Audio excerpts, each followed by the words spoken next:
Baik pemirsa, kita kembali di Damai Indonesiaku. Tema besar kita masih mengangkat tentang harta dan tahta, apakah ini ujian atau sebaliknya sesuatu anugerah.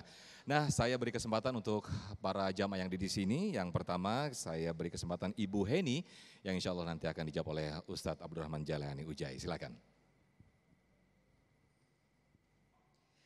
Bismillahirrahmanirrahim. Assalamualaikum warahmatullahi wabarakatuh. Waalaikumsalam warahmatullahi wabarakatuh. Perkenalkan, saya Heni dari Majelis Taklim At-Taqwa. Terkait dengan tema pada siang hari ini, yaitu tentang harta tahta itu anugerah atau ujian. Terkadang kita kebingungan Pak Ustadz, membaca, memaknai fenomena atau kejadian yang kita lihat atau kita alami, sehingga muncul standar ganda kita dalam mentafsirkan atau multitafsir kita, gitu Pak.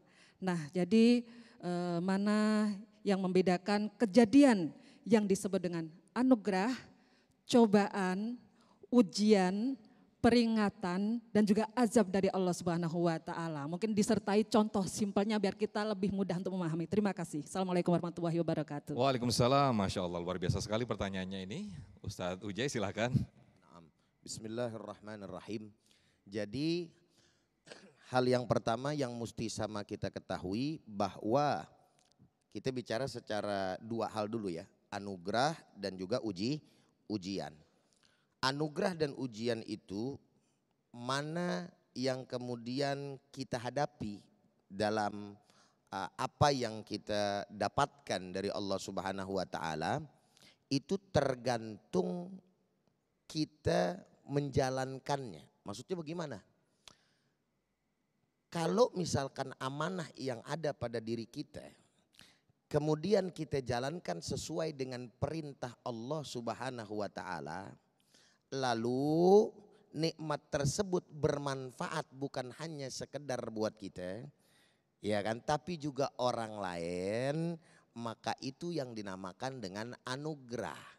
Contoh umpamanya tadi, ya, Ustadz kasih permisalan di mana seorang gubernur memanfaatkan daripada yang namanya kekuasaannya untuk kemaslahatan orang banyak kan gitu kan.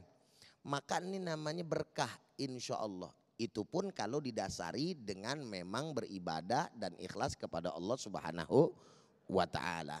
Sehingga apa yang dinamain berkah tuh? Ziyadatul khair, bertambahnya kebaikan. Orang rasain daripada kebaikan. Nah, tetapi sebaliknya ketika kekuasaan atau harta atau apapun nikmat dan amanah yang diberikan oleh Allah Subhanahu wa Ta'ala dijalankan di luar daripada rel gitu kan, apa yang memang diperintahkan oleh Allah seyogianya, tetapi disimpangkan, ini namanya baru petaka. Jadi istilahnya bukan anugerah sama ujian, karena ujian beda nih. Ujian itu jadi musibah, kalau ujian berkaitan dengan musibah. Musibah itu terbagi menjadi tiga. Ada dia menjadi yang namanya ujian, ada dia menjadi peringatan, ada dia jadi adab. Kepada siapa ini? Tergantung yang nerima. Tuh. Kalau misalkan ujian diberikan oleh orang-orang yang soleh, tujuannya untuk mengangkat derajat orang tersebut. Makanya kalau misalkan ada orang, kita lihat amal ibadahnya bagus, ini orang taat kepada Allah, tapi masih kena musibah, ujian buat dia. Berarti mengangkat derajat. Tapi kalau misalkan nih orang STMJ, tahu STMJ? Sholat terus, maksiat jalan. Bukan jalan lagi, hobi malah. Iya. Jadi dia mengartikan kadang-kadang dunia kan sama akhirat mesti seimbang Ustadz. Nih kuning kadang-kadang nih orang nih ada nih. Cuman apa pemikirannya, maksudnya dimaksud dunia tuh maksiat, yang dimaksud yang namanya akhirat ya ibadah. Jadi maksiat sama yang namanya ibadah seimbang. Enggak gitu Bambang, caranya pikirnya enggak begitu. Ya, ada Bambang di sini. Multitafsir yang itu. Iya gitu kan. Sehingga yang dimaksud ketika ada seseorang masih melakukan kebaikan, tapi di satu sisi kemudian dia melakukan keburukan, Allah masih sayang sama dia. Dikasih sama Allah Subhanahu wa Ta'ala musibah, peringatan namanya. Nah, yang ketiga baru Ini orang-orang yang memang kufur kepada Allah Subhanahu wa taala. Kufur terhadap nikmat. Ini masuk kategori daripada ayat la in syakartum la azidannakum wa la in kafartum inna adzabi lasyadid. Shadaqallahul azim. Ini ayat semuanya balik pakai huruf taukid semua nih. Ya kan? Jadi la in syakartum la azidannakum, ada lamu taukid lagi, ada nun taukid sakila lagi. Ente semuanya bersyukur atas nikmat yang ane berikan, ane tambah, betul-betul ane tambah. Tapi kalau ente kufur, inna azabi lasyadid. Kalau ente kufur nikmat, ingkar kepada nikmat, maka azabku amat sangat pedih. Ketika diberikan kekuasaan malah khianat, kemudian dimanfaatkan untuk kepentingan pribadi, dimanfaatkan untuk kepentingan kelompok, untuk berbuat daripada kejahatan, menghalalkan segala cara selama masih ada jabatan. Allah enggak diem, entar Allah ajab ente, wa makaru wa makarallah wallahu khairul makirin. Engkau buat tipu daya, tapi Allah sebaik-baiknya tipu daya. Ditimpai nama Allah, jeder apa yang ditimpakan sekarang. Itu namanya bukan ujian, namanya bukan peringatan. Bisa aja azab. Paham? Baik, luar biasa sekali jawaban dari Ujai, dan berikutnya saya ke Pak Gusmito yang akan dijawab oleh Ustadz Adi Purnama. Silakan Pak Gusmito, boleh berdiri? Bismillahirrahmanirrahim. Assalamualaikum warahmatullahi wabarakatuh. Waalaikumsalam warahmatullahi wabarakatuh. Nama saya Gusmito dari Jamaah Taqwa. Ustadz, dalam menjalankan biaya hidup sehari-hari dan menafkahi keluarga serta menjalankan ibadah tentu diperlukan harta. Pertanyaannya adalah bagaimana mengetahui harta tersebut adalah ujian atau harta tersebut adalah anugerah. Terima kasih. Wassalamualaikum warahmatullahi wabarakatuh. Baik, terima kasih Pak Gusmito. Hampir mirip-mirip seperti yang ditanyakan Ibu Heni tadi, mungkin bisa dilengkapi lagi Ustadz Adi, silakan. Bapak Ibu yang saya hormati, seorang suami ketika bekerja mencari nafkah itu betul-betul bukan hanya bernilai ibadah, tetapi akan menghadirkan barokah. Bernilai ibadahnya dari sisi mana? Yang pertama, niatkan dalam melaksanakan perintah Allah untuk menafkahi keluarga. Karena menafkahi keluarga adalah kewajiban. Yang kedua, niatkan melaksanakan perintah Allah mencari rizki yang halal. Karena mencari rizki yang halal itu bernilai ibadah. Yang ketiga, bahkan dapat menghapus dosa-dosa.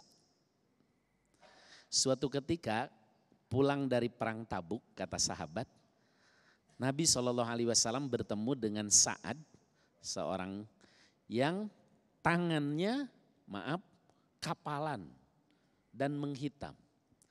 Lalu Kanjeng Nabi bertanya, "Ma bika ya Sa'ad? Kenapa tanganmu wahai Sa'ad?" Kata Sa'ad, "Ya Rasulullah, saya mengolah tanah dengan tangan ini untuk mengais rezeki Allah yang halal, untuk menafkahi anak istri yang jadi kewajiban saya." Beliau SAW kemudian mengangkat tangan Sa'ad sambil mengatakan, "Hadza, inilah tangan yang tidak akan disentuh api neraka." Di hadis yang lain, "Man amsa kalan." Siapa yang sore hari kelelahan karena mengais rezekinya Allah untuk menafkahi keluarga, maka kana amsa magfurun lahu, dia akan dapati dosa-dosanya diampuni.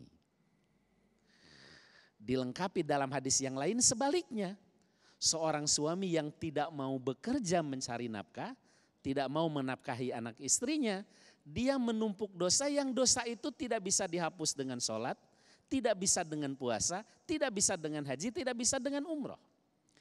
Kanjeng Nabi bersabda, "Inna minadz-dzunub la dzunuban la tukaffirus shalah wala siyam walal haji walal umroh."